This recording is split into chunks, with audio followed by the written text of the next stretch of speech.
So here at Wake Up, Catalyzing Consciousness, we're continuing our conversation with Victor Sims, who is a developer of technology that incorporates consciousness. So, Victor, can you describe for me one or two of the more unusual experiences that you've had around this concept of consciousness, or your own consciousness? We should make it more personal to you. Yeah, in the early 90s, I did an NLP course, Neuro-Linguistic Programming course, at our local hospital in the graduate centre there. And the course was for about 18 months, and we turned up every month, you know, for the weekend or one day of the weekend. And one particular time we were doing the walking the timelines, which is an absolutely fantastic technique for trying to predict your future, and if you make a decision how that future is going to roll out in terms of real time. And the way you do this is you'd have these cards. It's a standard process. I mean, so this is a standard sort of workshop process. It's standard, yeah, and it's called walking the timelines. Walking the timelines. So you would cut a piece of card out that represented the now moment. You cut another piece of card out and say that was 3 months, and then 6 months and 9 months, or a year or 2 years, or whatever time base you wanted. You lay them out on the floor. Unfortunately, in this particular centre, you know, it was like a big hall, and we had probably about 30 people. So there was like 15. We pair up. There was about 15 groups, you know, and the idea is that the person who's having the experience would close their eyes. The guide would move you to the first square. You would pose a question. So that would be like, you know, shall I change my job? You know, or I've got this opportunity to change my job. I'm thinking of taking it. You know, I'm not quite sure how it's going to go, etc., etc. So you could pose a question like that, and then you'll be guided to the. So you're on the starting square. You guided to the next square, 3 months, and then you ask that question and see what your body feels like. 'Cause it's a real experience. It's a like visceral experience of how your body might be. Is it excited? Is it got you know, a tummy upset because you're feeling anxious or sick, or do you feel good about it? You know, what's your mood? All the rest of it. And so it's a very powerful process. So you could be walking along. You think 3 months, and you've got your eyes closed. You think, yeah, that's great. 6 months, yeah, not too bad. A year, oh right, I feel fantastic. I'm happy. I can feel myself being celebrating, you know, etc., etc. And conversely, it can be, I'm just about to make this decision. I move to 3 months, and it's like, oh, this doesn't feel good. You know, I moved to 6 months. Oh God, I feel sick in my tummy, and I'm, you know, this is not good. You move to a year, definitely the wrong. That was definitely the wrong solution. I'm definitely not going to make that decision like that. So it's a way of feeling what your body's going to potentially be like in that time. So that was great. Anyway, this particular exercise we were doing it for quite a few hours. And after a while, we didn't use we're not guided by a partner. They would go off and do their own thing, and we still had the pieces of paper on the floor, and we sort of do it on our own, you know, because we just wanted to keep practicing. And so I was walking. I posed a question, standing on the first now moment, and then I started walking along the timeline. I don't know how far I got along it, and I think I even wandered off the timeline, you know, because your eyes are closed and you're walking. You just sort of point yourself in that direction, you know, and you go. But I actually think I must have walked off the timeline, physically, that is. And to my total amazement, I burst into. I was still with my eyes closed. I burst into this room, and there were people. So burst into, like, through the wall? Burst into? No, it's just in the middle of the hall that we're in. But because my eyes were closed, I had a visual experience of bursting through a wall into what was, I can only describe as a breakout room, where people in. Mostly in white coats, some standing, some sitting. I think I even remember seeing a guy with a coffee cup. You know, like they were sitting at the table, you know, lounging around, having a cup of coffee, and I broke through the wall. And they said, "You get back on your timeline. You're not supposed to be here." And it's like, what? So that immediately shot me back into the room. I might have been daydreaming as well at the time. I moved off the line because we've been doing it for some time and we were kind of probably a bit bored by this point. So I was thrown back into the room, and I immediately went to tell the facilitator about this experience, and that was very, very strange. But it was also it stuck with me for all these years, because this was back in 1990. What was the facilitator's response? Did he have any response to this, or she? No, it was he, Jonathan, and he was just, well, that's amazing. Nothing more than that's an interesting experience. But that wasn't the only experience I had from that moment onwards. Another experience, which I've had many experiences of the same thing, is I could wake up in the morning, and there's a particular state of being that I can get into. It's when I'm just waking up, and I'm just waking up. I'm aware that I'm just about to wake up, and I open my eyes, but I try not to engage in anything in the room. And to my absolute amazement, I saw everything not as a wall or a door or whatever was there, but just line drawings, like it were on a 3D CAD, before it's rendered. It's just all these line drawings. And I've seen that a number of different times, not just at home, but in other places. And it's like, wow, I can see this is unrendered drawing. And I thought, well, that's interesting. How does that work? So unrendered reality. Unrendered, yeah. Interesting. And it's fascinating, and sometimes I'm just there in amazement, because what can I see? Oh, that's the bathroom. That's the bath, and that's the door, and that's oh crap. It's just absolutely amazing. Anyway, so there's a couple of experiences. Essentially, you're in the hypnagogic state when you're actually experiencing this. Yeah, it's a good meditational space as well. I like that as a meditational space. Actually, that's my time for meditation when I'm completely rested, but I haven't really engaged back into the world, and I just hold myself in that space because I enjoy that space as a meditation space. Are you a lucid dreamer?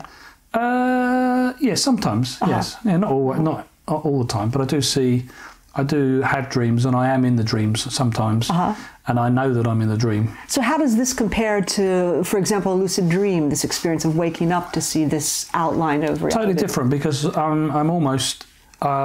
am already in the reality that I know. I'm already in this whatever reality this is. I'm in this reality. This physical... and they're things that I recognise, except they're not rendered at this point. Right. So however our brain renders stuff, we obviously get an imprint on our visual cortex, and somehow the brain, fills everything in, which I think is how the brain's supposed to work anyway. Right. It gets 1% information and adds 99% of memory and coloration to it.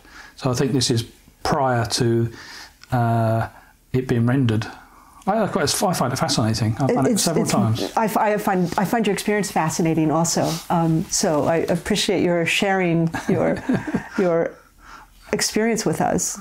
I'm interested in the guys in white coats, because I've also had the experience in what I characterize as my dream world of finding myself in a reality that was galactic, but almost a construct that was organic. It was like an organic film around me, which was torn, and I could look out into this whole fabric of reality. And then I found myself sitting on a sort of stainless steel table in an examination room, and some sort of lab technician in white coat came into the room and started to ask me about my dream. And I started to describe it and what I had seen outside the tear. And I had the realization that as I was describing it, it was being erased from my memory. And I sort of pushed him to the side and I said, no, I'm not doing this anymore. And I walked out of the space and woke up when I walked out.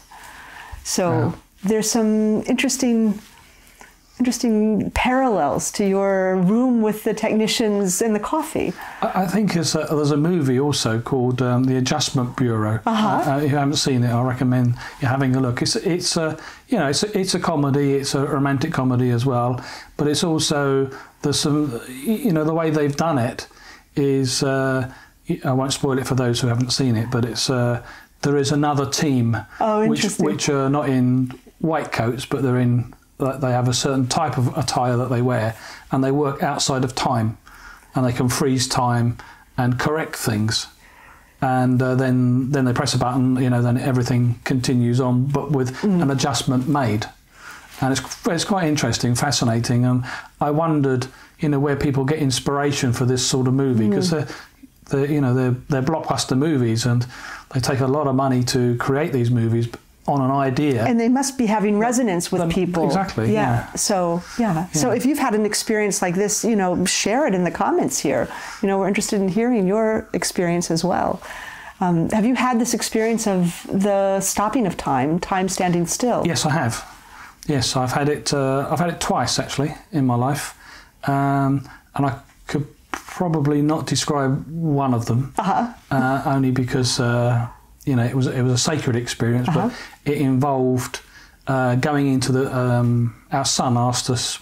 My partner and I were going to Egypt, and our son asked us to put a crystal in one of the pyramids. It was very specific which one, and he said it's got to go in there. And of course, if you've been to the pyramids, there's guards there, and there's no way you can do anything. And this crystal was particular. It was just one of a crystal cluster which just had 3 points. So he wanted what? So the part that you would one of the points broke off. The rest of it. I think it was the middle one. The middle one broke off, and he specifically said, that he's in his meditation he wanted to put this crystal, this part, which was quite large, that sort of size, into the middle pyramid.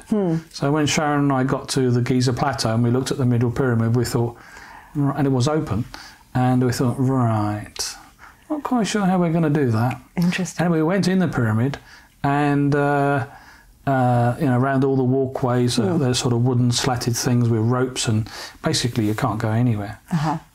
It certainly can't put anything there that's going to remain there. No, to remain there, because if you put anything anywhere, they sweep through it, take all the bits out that you've stashed in there, and then probably flog them on the local Cairo market.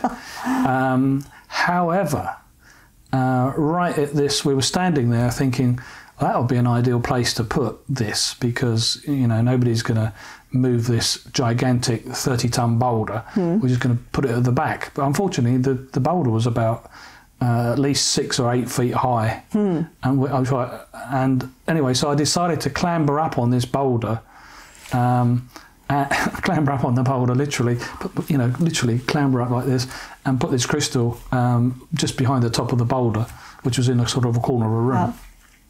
And that's what I was planning to do, and we were contemplating this, and you and your wife were, we were just sort of standing there, just admiring it, like this, was people whizzing by, and guards wandering up and down, all the rest of it. And there was this moment where we looked at each other and we thought, this is the moment. And there were still people around, just gone by, and they were like still in sight. If you looked left and right, they were still in sight. And so there was this moment, then everything became still. All right, we looked at each other and we thought, right, this is the moment. So I clambered over the barrier, up and put this crystal behind the rock, and it came back again. Then everything carried on. Oh, interesting. And we thought, wow, how do we get away with that? This is amazing. So your perception is actually time paused for a moment. It paused. Because there were no guards running up there to pull you down. Or anybody. Yeah. Yet we're in the middle of a crowded, busy thoroughfare. Yeah. And me to actually get up on the boulder wasn't the 2-second job. And you both perceived this moment. Yes, we did. Yeah. And when we got back again, it all went carried on. That was the first time. Another time was when we were. I was with a friend coming back from London, and we were kind of really done in for the day. It was quite late at night. It was about 10 o'clock at night, I think it was. And coming back from London down to Somerset, where we used to live, and we really wanted to be home, and it was at least another hour and a half, 2 hours before we got home. So she said, because she was a bit of a shaman, she said, well, what we can do, we can imagine ourselves driving and getting to the last roundabout just as we turn off to where we lived. And so we thought, okay, we sat and meditated at the top of this slip road right? It was going to go onto the motorway, thinking of the other end, you know, where we're going to come off the motorway. And so we did that, and then we did the meditation, and we started to drive down the slip road, and the car overheated. No, we were just sitting there anyway, you know, but then the car overheated, and the temperature gauge went up like that, off the scale. There's all smoke coming out the engine, and it took us about an extra 2 or 3 hours to get home, because we'd actually broken down at this point. Wow. But there was a slow motion thing. As we came down the slip road, it all went into slow-mo. Like that, and steam coming out like that. Then it all came back to reality. Oh, interesting. So whatever we'd done had affected the physical nature of the car. Yes, exactly. And we didn't make it home. In fact, it took us twice as long. Oh, wow. But we did have the experience of it all going slow. You know, it's a great experience. It's quite interesting, this aspect of how much of our reality do we create ourselves? Well, you know, what is reality? That's the question. I think we addressed that in the earlier episode, didn't we? A bit. Yeah, do you know, I think with the experiences that I've had, I'm not sure that I think this reality might actually be some sort of simulation. I don't think it's a computer simulation. When I went over to LA a little while ago, I was invited over there to help some engineers and scientists with my dowsing skills, all right, because they were working on a project to prove consciousness. They were trying to build a scientific model to prove consciousness, which was pretty amazing in itself that anybody would attempt to do that. And they've been trying this for 5 years, all right, and they've got so far with it, you know. And so they were proper scientists, you know, highly paid scientists that were there just to build a model of consciousness. There were 6 of them. And we're all together living in the same place and just outside LA, right up on the top of the hill. So a think tank, a day-to-day think tank. Not really. It was funded by somebody who intuitively was told that they should try and build a model for consciousness. Interesting. So they were passionate about this.